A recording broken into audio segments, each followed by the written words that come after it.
the event industry is changing step by step. And I think we are so adapted to certain parts of this in our lives, but in others we're a little bit like, hang on, we can't do that. We haven't done this before.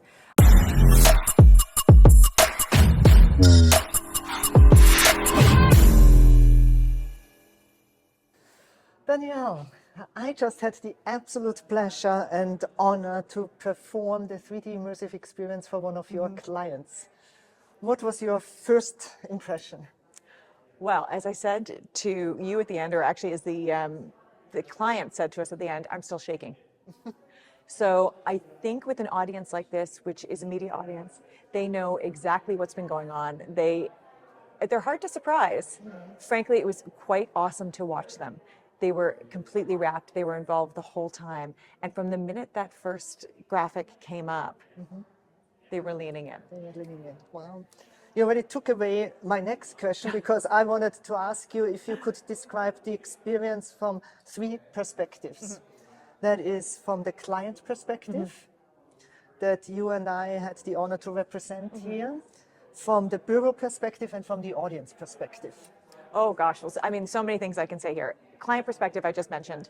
The client was shaking at the end. She was absolutely thrilled. And I think from the client perspective, you don't know what you don't know until you see it. It really is an in-person experience. You can understand it intellectually, but until you're in it and you're actually involved in the sound, the visuals, your presentation, it's a totally different thing.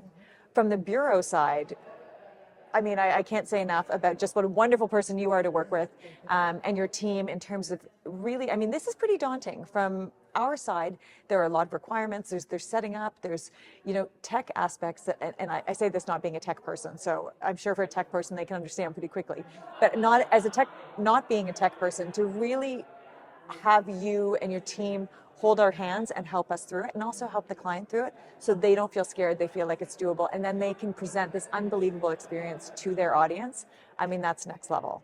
And then the audience themselves, I mean, I had the opportunity, there's actually one moment, and you know which one it is, but I won't let the cat out of the bag, where I saw the people in front of me start to kind of chuckle and, have a bit of a moment. And then you had them so enthralled that they then turned that perspective around completely. And I think that is the power of the immersive experience, where they're actually in it physically, but also hearing it and participating in it. And that's not often that happens. Thank you very much. So you get requests from clients every single day for traditional keynotes, for unique keynotes, for what exactly? Where are we right now? What is the market asking for? And where do you see the market going?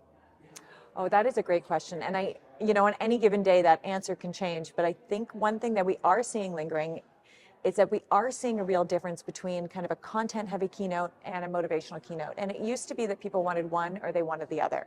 And now what we're finding is that people really want something that's going to do a little bit of both. They want the keynote speaker to take them along for the ride. They want to learn something. They want to have something to take away with them. And they also want to feel good. And so there's a real differentiator between the people who are delivering dry content and the people who are motivating. You do a really great combination of both, where people have a strategy they can take with them, and they've also left feeling really good, and they've had this wonderful experience. So that I see sticking around 100%.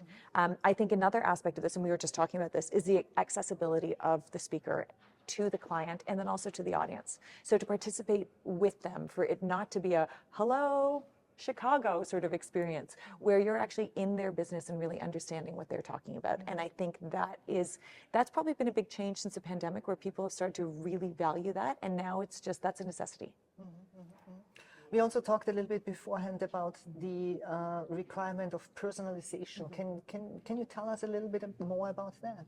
Oh, absolutely. I mean, that's the number one. It's like when someone says your name, immediately your brain fires and you notice. When a speaker can speak to an audience in their language, and not just speak to a client, because I think when we're doing the one-on-one, we're doing calls and we're understanding what we're all about. When you can get the audience of a few hundred to a few thousand people on board with you and thinking in their heads, this person knows my business and knows what I'm talking about, that is always going to be a differentiator. It helps them really buy into the process, buy into the understanding, and I think most importantly, look at their business and their industry from a different perspective. And that is why we have, brilliant keynote speakers and work with keynote speakers such as yourself, is because you can show them a different lens on what they're looking at every day. And that helps maybe change the conversation, have greater impact, re-motivate them, re-inspire them, and really engage them in their business in a different way. So as we record this, we have 2025. And we have all those terms flying around: augmented reality, artificial intelligence, and now we just had an immersive holographic experience. When do you think will all those things really hit the event market? When do they not just be something futuristic, but the normal? Oh, isn't that a great question? I wonder, I think the event industry is changing step by step. And I think we are so adapted to certain parts of this in our lives, but in others we're a little bit like, hang on, we can't do that. We haven't done this before.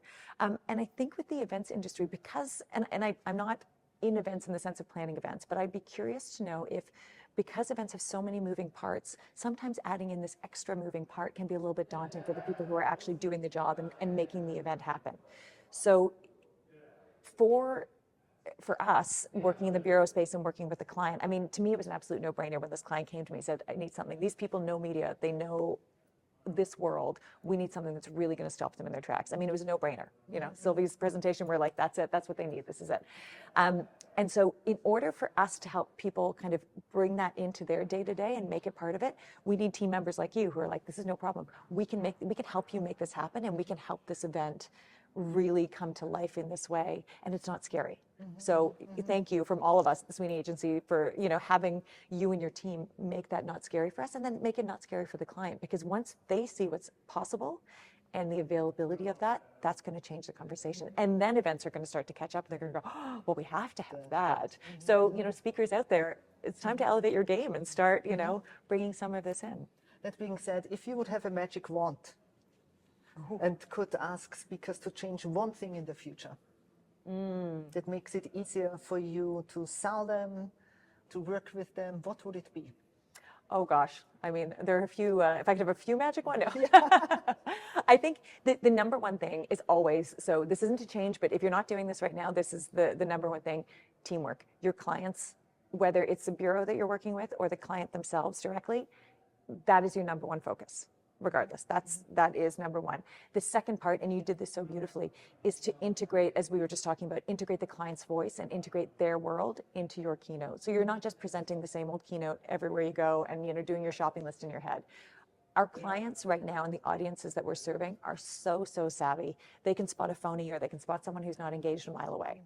And so the ability for the speaker to really be in the moment with the client is what changes the game. It's what makes people, as they did today, kind of sit forward and lean in and participate, versus scrolling on their phones and kind of going, here we go with another keynote speaker. So that authenticity, and it's a word that's bandied about constantly, but I think it is the number one thing, especially as we get more and more into a digital world and we do more and more of our life online.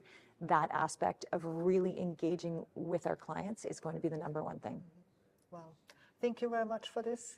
I can show you right afterwards. I just texted my Rebecca about the teamwork with you. And I said, can I just say how much I love Danielle? I hope we're going to work more. Or I said, can we work more with her, please, pretty please? So thank you very much for the most amazing experience for me too. And for the absolute honor for trusting me with your client. I always say to my speaker colleagues, it's one thing if a client trusts me directly, but it's another thing if a bureau partner trusts me to serve their clients, and I don't take that lightly. So thank you very much for that. Oh, thank you. And I have to say, I mean, I've said it as much to my agent friends, is that this has been so easy. I mean, and it's never easy to put together such a huge presentation and such an event, and you and your team have made it really easy. So it's just huge kudos to you. And the client who works in media was shaking at the end of it. So thank you. I'm blessed.